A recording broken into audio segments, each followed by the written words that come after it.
Yeah, there's no spectators allowed in the tournament room, and there's no phones. So I can't do anything that you said trying to learn. Once your game is done, you have to leave the room. And the reason is it's FIDE rated. And once the senior and the Denker and the Barber and all those other tournaments are over and it's just the US Open, then spectators are allowed because the US Open is not FIDE rated. But it's not allowed with all these other tournaments going on. So there's no spectators, no phones, no nothing. You can't do nothing. Yeah, I'm at the Crown Plaza. That's right. D-Rush98 subscribed. All right, let's look at the game. So I played white in my Exchange Kings Indian that I like. Okay, and he thought for a second here. Knight d5 is probably more common, but I play bishop g5. I've played knight d5 before, but maybe like twice. I always play bishop g5. Okay, c6 is okay. Takes, rook e8, castles. Then he had a longer think, so that was good, but he played the main move, knight a6.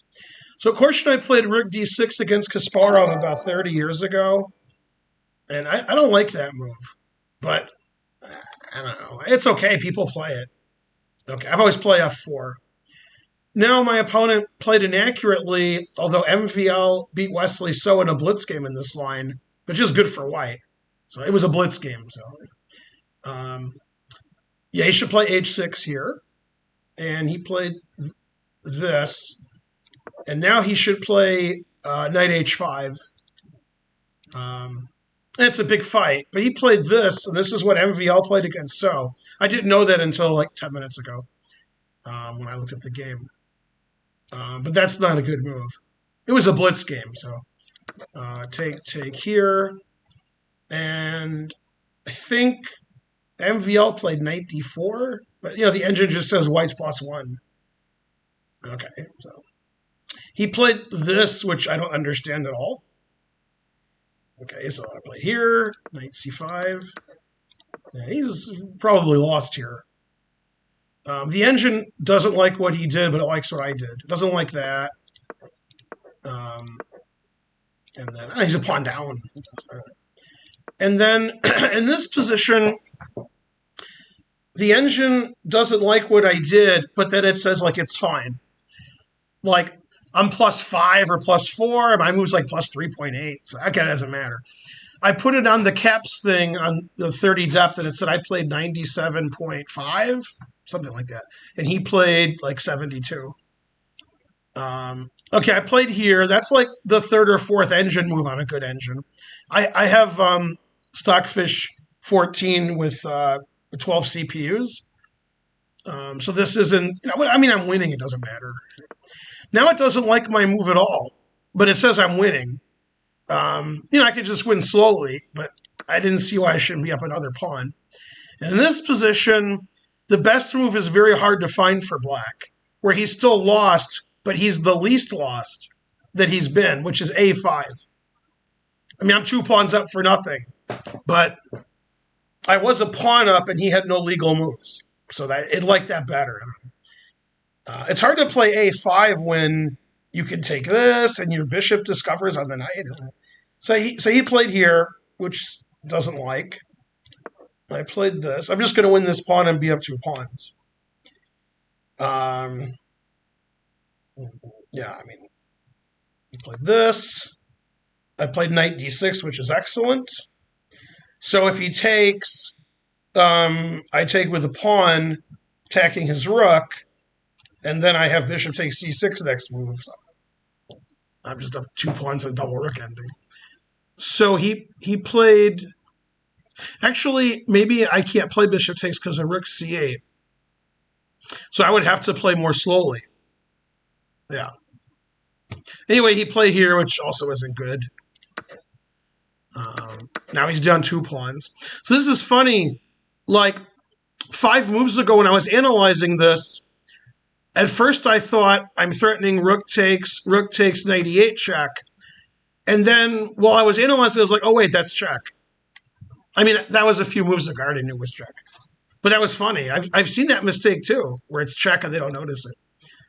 Okay, he played here. Probably wanted to stop knight c8. I'm just up 2 pawns. I played this because I didn't know where he would go.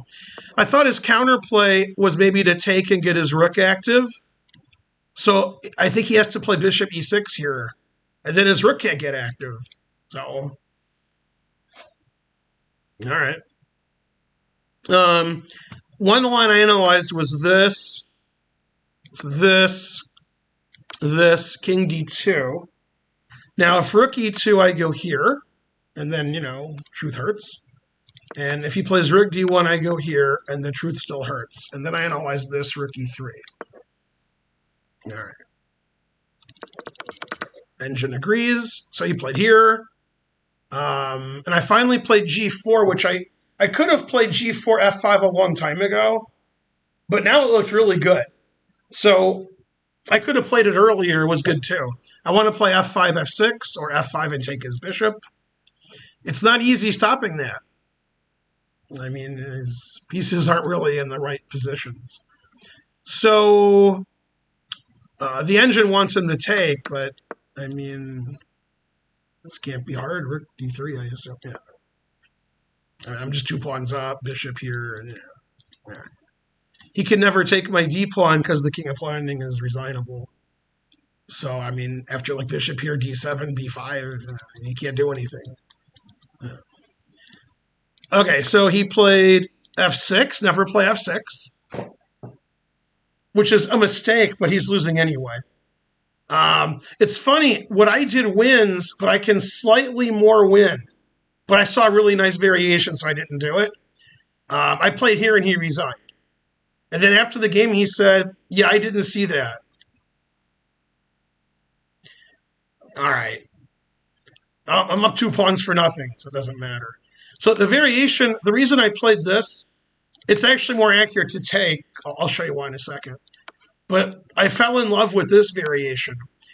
If he moves his king to the back row, I can take this and be up 3 pawns, or I can play bishop c6 attacking his rook, also winning.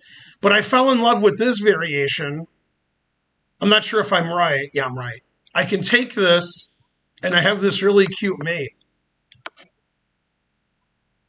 So he can't play king h6 because I take. If he goes to the back row, I was intending to go here, although I think the engine wants me to take this and be 3 passed pawns ahead. I don't know. So after knight e8, and again, rook takes, knight e8 check doesn't work because I'm in check. That's an easy mistake to make. But, so after here, he resigned because he has to go here, and then he doesn't want to make a move, so he resigned. Yeah, not moving is a good idea. Yeah, I should probably just be up 3 pawns and 2 pass pawns here, pass pawn here. That's weak.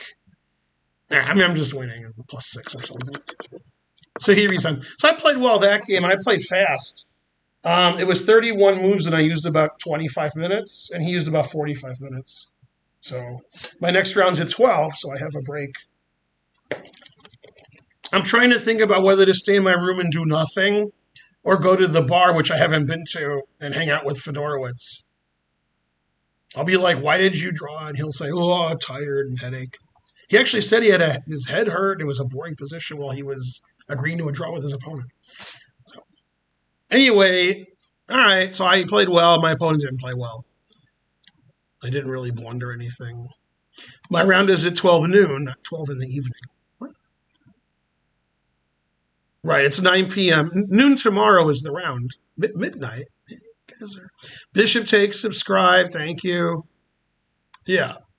Anyway, that wasn't the hardest game ever. I played an opening I knew really well. I got an advantage. I got a bigger advantage, and then I won. There wasn't a lot to the game. It was taking pawns and trading pieces. And then he made a couple tactical errors, I guess. Okay, but he's, 475 points lower rated than me, USCF. So occasionally I could beat a 2,000 player. Not always. So tomorrow I'll probably play somebody between 2,150 and 2,200 if I was a betting man. But I could play somebody higher. I don't know. Could play anybody, I guess. Yeah. Now, Karen's at home.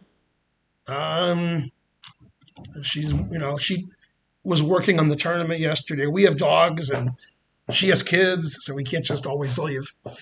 When we did go to the World Open, we brought both kids with us, and we had to board our dogs for a week, which isn't cheap.